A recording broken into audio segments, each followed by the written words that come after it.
Good evening, everybody, and welcome to Nightmares Nightly. Hi, I'm Josiah, and I have a story to share with you all. I've lived with my parents in a small town for the past few years, and when I turned 18, I quickly found a job and wanted to work for a car, and hopefully, a new home. Living with your parents isn't a bad thing, but privacy is something every person needs, especially when living in a small house that can barely fit 3 people. After months of hard work, I managed to get promoted to an office job. I worked at a fast food joint, but it was out of state.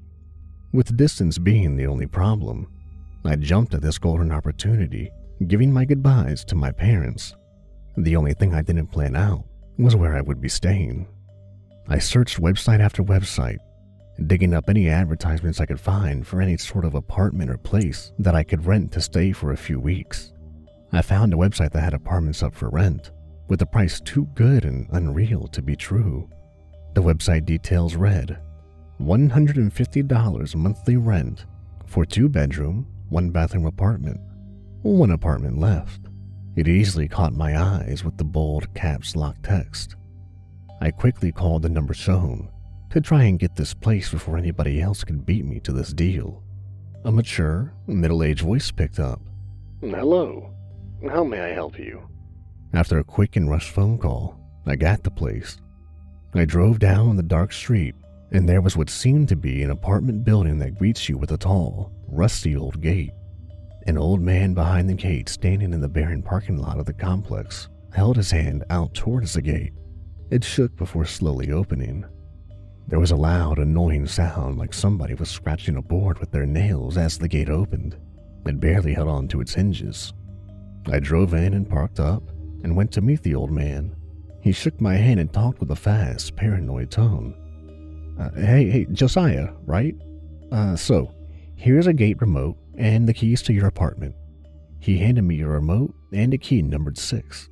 "All right, thanks." Before walking off to my car to get my things, he stopped me. One more thing.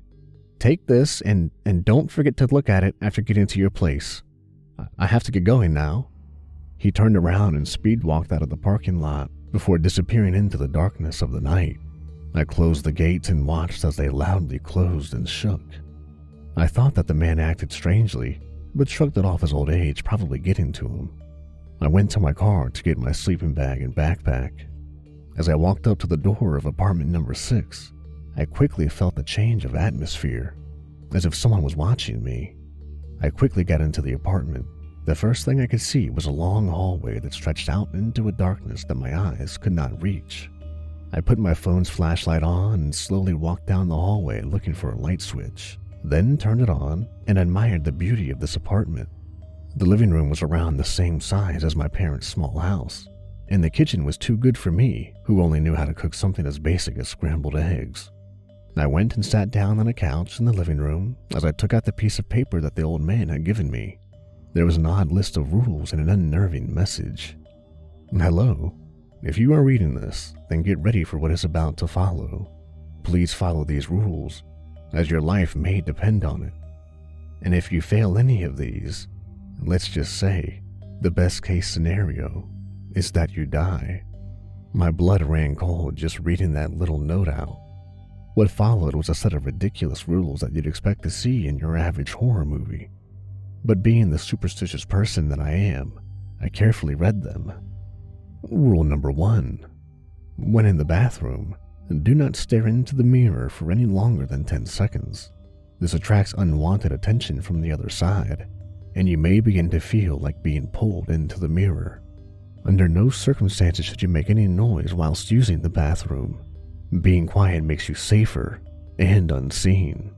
Rule number 2. Do not get out of bed if you ever get into it. When getting into bed, you must stay until you fall asleep and wake back up. Rule number 3. Don't be outside of your bedroom after 10 p.m.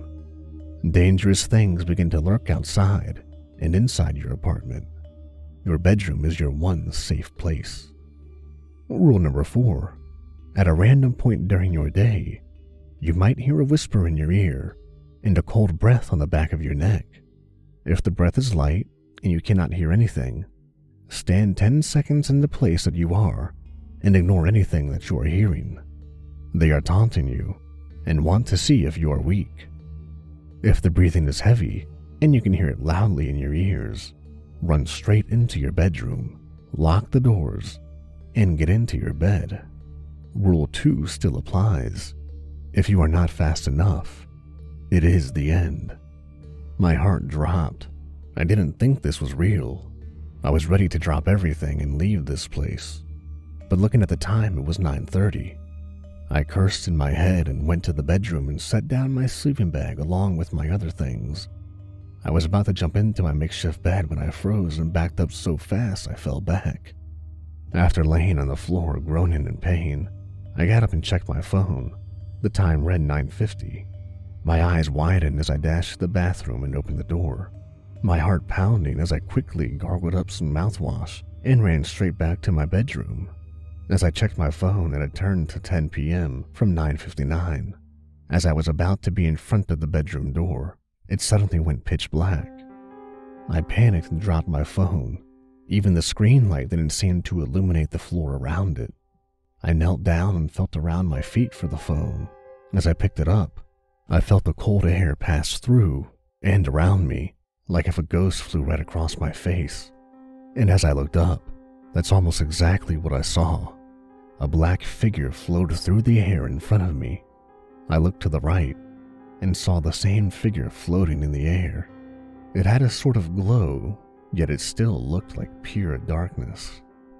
I got my phone, stood up, and it lunged at me, my right fist doing the same towards its face. As the two collided, I heard a screech and it felt like my hand was lit on fire. I quickly got into my room and had my back on the door. I looked at my hand, and it had black goo on it, like I dipped my hand in tar. I wiped it off, and the adrenaline dump quickly had me exhausted, and I passed out into my bed. I woke back up, but it's 3 a.m., and there's banging on my bedroom door as I'm typing this out. I don't think it'll hold. Thanks for listening, everybody. And if you like what I'm doing and want to hear more, hit that subscribe button for more Nightmares Nightly.